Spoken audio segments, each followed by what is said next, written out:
अस्सलाम वालेकुम दोस्तों, मैं मोहम्मद शेख और आप देख रहे हैं आमीन मीडिया का खुशूसी प्रोग्राम सीधी बात।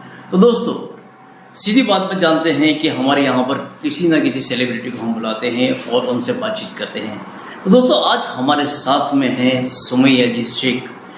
औरतों की अक्सर औरतों की जब बात निकलती है तो अक्सर लोगों के दिमाग में एक ही बात आती है कि खाना पकाना और घर की जिम्मेदारी संभालना।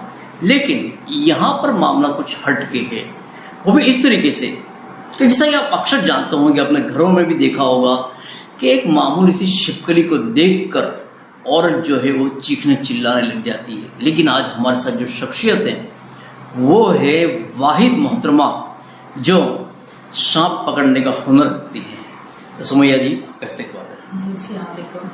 सुमैया जी, सबसे पहले ये बताइए कि आपकी तालीम और तरबियत किस तरीके से हुई? मैं अपनी तालीम के बारे में बताऊंगी कि मैंने ग्रेजुएशन किया है सब्जेक्ट में। तो तालीम के बारे में ये फील्ड की कोई खास तालीम ली नहीं है और मैं काफ़ी छोटे गांव से हूँ और अपनी तालीम मैंने शादी के बाद कंप्लीट की है। तो तालीम में इस तरह की कोई चीज़ थी नहीं, लाइक जैसे नॉर्मल एजुकेशन होता है वैसे। और ख़ास बता दूं कि मैं ऐसे वो टाइम में मैं ऐसी जगह से थी कि जहाँ लड़कियों को पढ़ाना बहुत मुश्किल काम होता था कि भाई गांव में से एक या दो लड़की अगर पढ़ रही है तो बड़ी मुश्किल से पढ़ रही है। इस तरह का माहौल गांव का हुआ करता था और उस टाइम में मेरा ग्रेजुएशन कंप्लीट नहीं हो पाया। फिर मैंने शादी के बाद आगे कंटिन्यू किया और ग्रेजुएशन कंप्लीट किया। और उसके बाद एजुकेशन में मैं ये मानती हूँ कि हर दिन नई चीज़ें सीखते रहना चाहिए अपने आप को टाइम के साथ, और जैसे वक्त चल रहा है उसके साथ आपको चलना चाहिए। ऐसा नहीं कि आपने 10 साल 20 साल 15 साल पहले ग्रेजुएशन कर लिया, ख़त्म, बाकी उसके बाद आपको फिर कुछ नॉलेज है नहीं कि भाई एजुकेशन फील्ड में क्या हो रहा है क्या नहीं। आपको अपडेट रहना चाहिए हर एक। तो सुमैया जी, ये बताइए कि सबसे पहले ऐसा हादसा कब हुआ था जब आपको सांप पकड़ने की जरूरत कैसा आई? ऐसा एक हादसा नहीं कहूँगी, मैं ये कहूँगी कि भाई सबसे पहले मतलब हाँ बिल्कुल, ये बचपन से एक नेचर और वाइल्ड इस तरह की चीज़ों से एक लगाव है। क्योंकि जब हम लोग छोटे थे तो वैकेशन अक्सर गांव में मनाया करते थे, तो वहाँ सांप निकलना और इस तरह की चीज़ें होना बिल्कुल नॉर्मल था। तो लोग मार देते थे सांप को, ऐसे कोई बचा के उसको रेस्क्यू नहीं करता था, लकड़ी निकाल के उसको बस वहीं पे मार देते थे। तो वो जो मारने वाला कॉन्सेप्ट था ना, तो वो अच्छा नहीं लगता था कभी से कि नहीं यार ये गलत चीज हो रही है। तो फिर जैसे जैसे बड़े होते गए तो वो चीजें दिमाग में कहीं आपके वैसे बैठ जाती है कि नहीं ये चीज थी जो अच्छी नहीं लग रही थी। और फिर जब आप बड़े होते हो आगे जाते हो और वो फील्ड में कभी कुछ देखते हो ना, तो वो सारी मेमोरी वापस से ये हो जाती कि नहीं अपने रेस्क्यू कर सकते हैं। और फिर एक्चुअली मेरे हस्बैंड का भी वाइल्ड लाइफर है, तो वो एक बहुत अच्छा एडवांटेज रहा मेरे साथ। सांप पकड़ना पहले ऐसे शौक जैसे लगता था कि भाई, और सबको लगता था कि नहीं पकड़ सकते हैं। कभी एक आध बार ऐसे सांप को हाथ में पकड़ लिया, बस ठीक है, अभी से आगे तो ये कुछ नहीं करेंगे। मुंह के हिस्से से पकड़ा था या? हाँ नहीं, मैं मुंह के हिस्से से भी पकड़ सकती हूँ उसको पूरी। मुझे मैं सीरियसली बताऊँ ना तो सांप को अपने हाथ पे ऐसे छोड़ देना है और वो ऐसे चलता जाए, सबसे अच्छी फीलिंग है उसको रेस्क्यू करना। लेकिन जहरीला सांप हो और आप नाग वगैरह जैसे कोबरा वगैरह हाँ। होते हैं, इस तरीके का अगर सांप अगर सामने आ जाए तो उसको पकड़ने का तरीका क्या है खासकर? पहले तो अपनी बॉडी से उसको दूर ही रखना है। जैसे कि आपके पैर वगैरह अगर खुले हैं, जूते पहने हैं तो कोई मसला नहीं है, हाथ है तो आपको उसको रेस्क्यू करने के लिए उसको पीछे की पूंछ की तरफ से ही होल्ड करना होगा। आप सीधा फेस नहीं पकड़ सकते उसका, या आप कोई लकड़ी यूज कर लें या उसकी स्टिक होती है वो यूज कर लें आप। और आपको अगर नॉलेज नहीं है इसमें कि भाई कौन वेनेमस है नॉन वेनेमस है, तो आप हाथ ना ही लगाओ, जो एक्सपर्ट है उसको बुलाओ, क्योंकि ये बहुत डेंजरस हो सकता है। अगर आपको नॉलेज है और आपको लगता है कि आप पकड़ सकते हो, आपको इस चीज़ का नॉलेज होना चाहिए। अगर नॉन वेनेमस है तो एक बार आप पकड़ भी लोगे, अगर बाइट कर भी लिया तो उससे कोई ज़्यादा नुकसान नहीं होगा, थोड़ा ब्लीडिंग वगैरह होगा।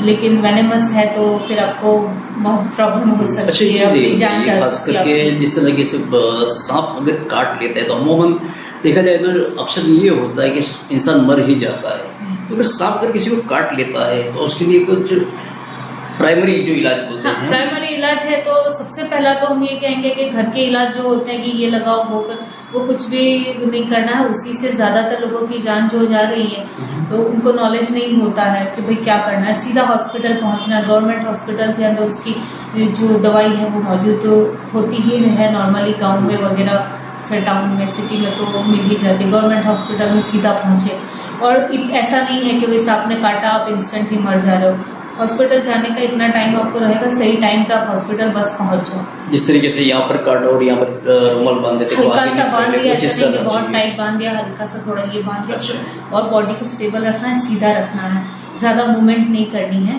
ताकि वो ब्लड सर्कुलेशन जो है वो फास्ट नहीं हो आपको पूरी बॉडी में जल्दी से फैले नहीं। इस तरह से आप रेस्क्यू के लिए कोई एनजीओ में काम करती हैं? हम लोग फॉरेस्ट डिपार्टमेंट का WCC है, उसके अंदर वॉलंटियरिंग करते हैं। तो उसका सिस्टम ये रहता है कि अगर रेस्क्यू के लिए कॉल होता है तो वो ग्रुप पे जाता है कॉल, और ग्रुप पे मैसेज रहता है, जो एरिया के वॉलंटियर पास में है वो पहुंच के रेस्क्यू करते हैं। रेस्क्यू करके उनको सेफ जगह पे छोड़ देते हैं, वहां से लिया और सेफ जगह छोड़ दिया।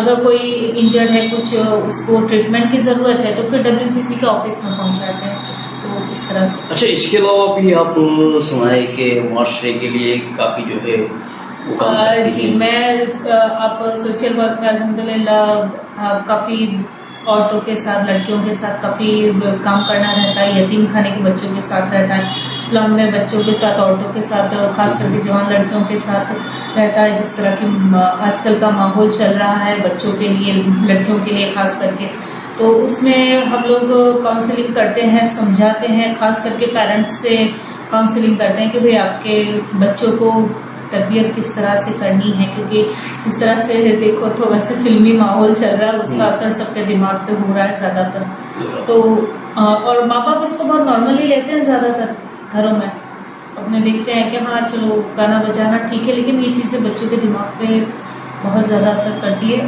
करना चाहिए, टाइम के साथ चलना चाहिए, लेकिन सही गलत क्या है बेसिक आपके बच्चे के आपके क्लियर हो। हमें जैसे हमारा इस्लाम का जो तरीका है, जैसे हमारे हुजूर ने बताई, हमारी ज़िंदगी नमाज का रास्ता है, हमारी ज़िंदगी जीने का पूरा तरीका हमारा कुरान में है, हमें कहीं और देखने की ज़रूरत है नहीं। बस उसी तरह अगर बच्चे को आप बड़ा कर रहे हो, लड़का है लड़की है, आप उसी तरीके से बड़ा कर रहे हो, और वक्त के साथ भी चलने दो। एजुकेशन ज़रूरी है, एजुकेशन से पता चलता है कि भाई दुनिया में क्या हो रहा है, कहाँ पे क्या है, हम क्या है, हमारे रूट्स क्या है, हमारा ईमान क्या है, ये पता चलता है एजुकेशन से इंसान को। क्योंकि वरना तो फिर ये होगा कि हमें अपना ही नहीं पता है और हम दुनिया को सच मान रहे हैं कि आजकल जिस तरह के, शायद इसी की वजह तो नहीं है कि आजकल मुस्लिम जो लड़कियां हैं, बिल्कुल बिल्कुल मैं इसी तरफ जा रही हूँ कि आजकल जो मुस्लिम लड़कियां नॉन मुस्लिम्स वगैरह में जा रहे हैं, तो उनको खुद को पता नहीं है कि हम क्या है, और उनको सब जगह मतलब रोशनी और जगह दिख रही है। रोशनी तो हमारे दीन में है, बिल्कुल हमारे ईमान के बिना रोशनी नहीं है। और दुनिया में जो आजकल हर जगह फिल्मी दुनिया में या इधर उधर जो चमक दिख रही है वो दुनिया की चमक है, वो सही नहीं है, और वो दुनिया की भी नहीं है, वो लॉन्ग टर्म पे है ही नहीं। आप 1-2 साल 10 साल निकालो, फिर आपको वापस आना ही है। सुकून तो अल्लाह ने यही रखा है ना। बिल्कुल। तो माँ बाप को, औलाद को सही क्या है गलत क्या है, ये कॉन्सेप्ट अगर क्लियर हो गया ना, तो फिर बच्चा आपका कहीं भी चला जाए वो गलत काम नहीं करेगा। यानी माँ बाप जो है, वालिदैन जो है, उनको उनकी जिम्मेदारी बनती है, बिल्कुल जिम्मेदारी बनती है कि अपनी लड़कियों का ख्याल रखें और अपने बच्चों का, लड़के के लड़कों का भी ख्याल रखें, लड़कियों का दोनों का ध्यान रखें।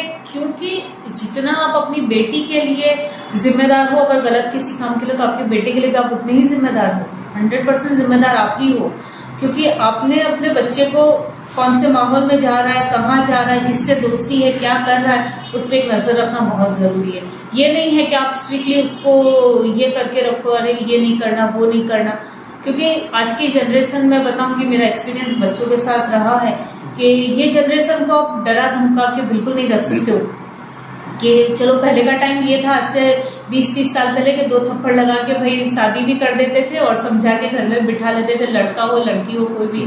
तो अब ये वो टाइम निकल गया है। ये जनरेशन ने पूरी दुनिया को मोबाइल पे और टीवी पे गलत सही सब देखा हुआ है, तो उनको उसमें गलत क्या है उसमें सही क्या है ये समझाने का काम पहले से। क्योंकि सोशल मीडिया पे दोनों चीजें हैं, गलत भी है और सही भी है। रोजगारी के ताल्लुक से अगर हम बात करें तो सुना है कि आप जो है जी बिल्कुल, मेरा अपना ब्रांड है फोलियाज नेचुरल बॉडी केयर प्रोडक्ट। उसमें बॉडी केयर प्रोडक्ट सारे हैं, रेंज है जो हलाल प्रोडक्ट्स है। अच्छा, तो उसमें आप रोजगार के तरीके से अभी हम लोगों ने वर्कशॉप स्टार्ट किए हैं। तो अलग अलग फाउंडेशन है, संस्था है, एनजीओ है, उनके साथ हम लोग वर्कशॉप करते हैं, जहाँ पे ऐसा नहीं कि अकेली लड़कियों के लिए, लड़कों के लिए भी है, क्योंकि ये फील्ड में भी ज्यादा लड़के एक्टिव हैं और बहुत अच्छा काम कर रहे हैं। तो उनको सिखाते हैं और उनको बिजनेस घर पे बैठ के, आपको कहीं जाके सेल नहीं करना, घर पे बैठ के आप ऑनलाइन बिजनेस कैसे सेट कर सकते हो उसका भी गाइडेंस देते हैं हम लोग। उसके बारे में भी समझाते हैं कि आपको घर बैठ के किस तरह से आपका काम शुरू करना है। तो ये प्रोडक्ट हम लोग जैसे स्टूडेंट है वो सीख रहे हैं। अगर कोई घर बैठा हुआ है और उनको ऐसे लगता है कि भाई चलो बाहर नहीं जा सकता, घर में बैठ के कुछ एक्स्ट्रा इनकम के लिए ट्राई करना है, तो ऐसी चीजें कर सकते हैं। अगर इनकम के लिए नहीं भी देख रहे हो तो हलाल प्रोडक्ट है, आप अपने खुद के लिए बनाएं, यूज करें। तो बाहर के जो केमिकल वाली चीजें यूज करते हो उससे काफी बेटर रिजल्ट है और हलाल है, तो वो तो एक फायदा है ही। यानी जिस तरीके से औरतें घर में पतंग लगाती है, ये सब काम करती है, तो इसी तरीके से इस काम से भी कर सकते उसको हैं, रोजी मिल सकती है। और जैसे अभी 2.5-2 साल से अपना जो कोविड का टाइम चल रहा है, तो ज्यादातर बड़े बड़े बिजनेसेस भी ऑनलाइन हो गए हैं। तो अपनों को टेक्नोलॉजी के साथ चलना है और वक्त के साथ उसमें भी आगे नॉलेज, वो चीज का भी आपको मिलता है। हम लोग उस तरह से भी आपको गाइड करते हैं कि आपका बिजनेस आप कैसे आगे लेके जा सकते हैं। चलिए सुमैया जी, बहुत बहुत शुक्रिया, आपने इतना वक्त दिया। तो दोस्तों, सुमैया जी से मिलकर हमें एक चीज़ की खास जानकारी मिली कि कई लोगों की सोच ये होती है कि लड़कियों को पढ़ाना नहीं चाहिए, लेकिन लड़कियां पढ़ने के बाद भी अगर वालिदैन की सही तालीम और तरबियत रही